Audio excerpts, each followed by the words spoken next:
तर रात्री 9:30, 10, 11, 12 पर्यंत भूतांच्या काही लोक गोष्टी सांगत असतात. मला तरी एकही भूत आजपर्यंत कधी दिसलं नाही.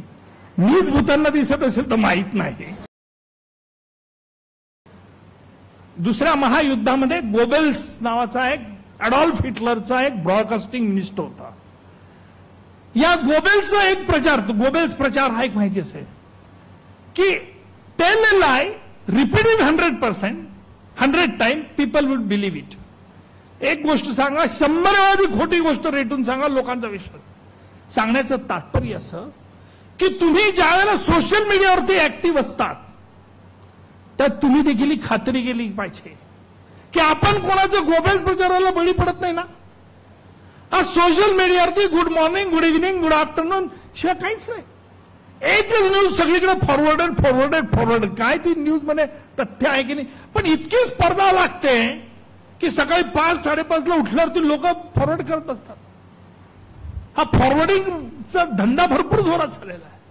एक आपण लक्षात घेतलं पाहिजे की काही वेळेला आपण वास्तव्यापासून दूर जातो.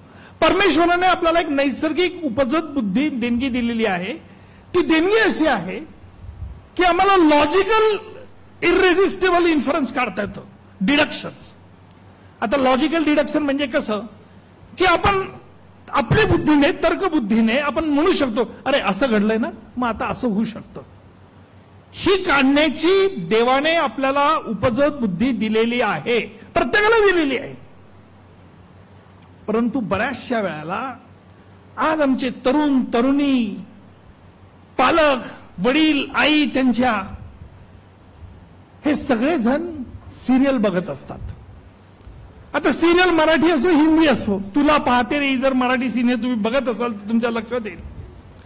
आता ते तुला पाहते मध्ये ती ईशाला कुठे आता पुनर्जन्म दाखवला, पाहतात ना तुम्ही. आणि कुठे तो काय त्याचं नाव, विक्रांत सरंजामे, तो किती सज्जन दाखवला आणि आता किती बदमाश दाखवला आहे.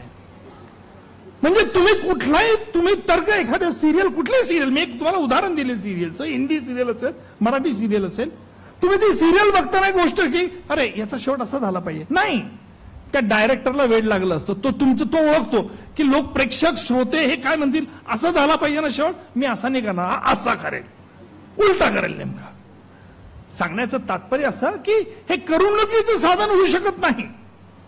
जिथे तुमच्या नैसर्गिक उपजत बुद्धी नष्ट केली जाते तेथे करमणूक राहत नाही, हे कृपया लक्षात घ्या. करमणूक म्हणजे काय, निर्मळ हास्य आलं पाहिजे. करमणूक म्हणजे काय, तुमचं मन रिझलं पाहिजे. सकाळी पहाटे तुम्ही जर फिरत असाल, काही ग्राउंडवरती मला हास्य क्लब दिसतात, म्हणजे म्हातारे, तरुण तरुणी कसे हसत असतात, हो, सगळे स्नायूंना व्यायाम देतात, बाकी काही करत नाही. अरे निर्मळ हसलं तर तुमचा स्ट्रेस कमी होतो. हे निर्मळ कोणी हसतच नाही, हे सगळं कृत्रिम हसतात. आणि कृत्रिम हसताना कोणी डोळे ताणतं, कोणी हात ताणतं, हात पापड, पाय पापड.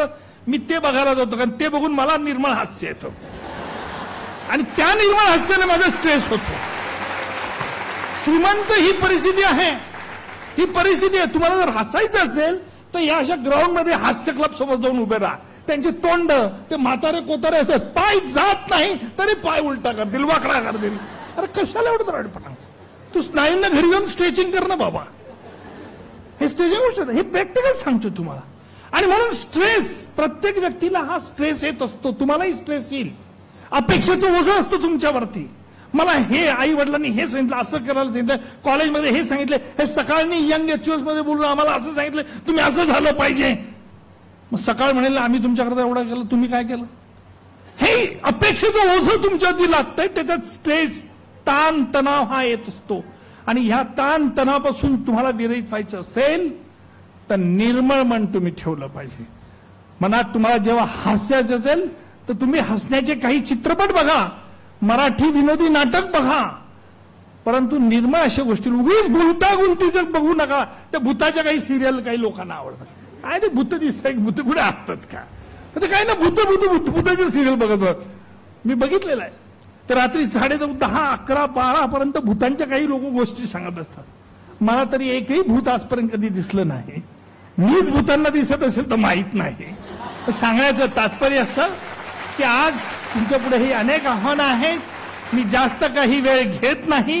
सकाळला वेळ दिला त्याही पेक्षा मी जास्त वेळ बोललेलो श्रीमंतजी. आणि फक्त जाता जाता एवढंच म्हणेन की नका मज मोठे म्हणू कोणी लहान आहे लहान असू द्या, सन्मानाने भूक न शंभा उत्कर्षाची तहान असू द्या, आपले प्रेमाचे मज कर्ज देऊन सदैव आपल्या ऋणात ठेवा. जय हिंद, जय भारत.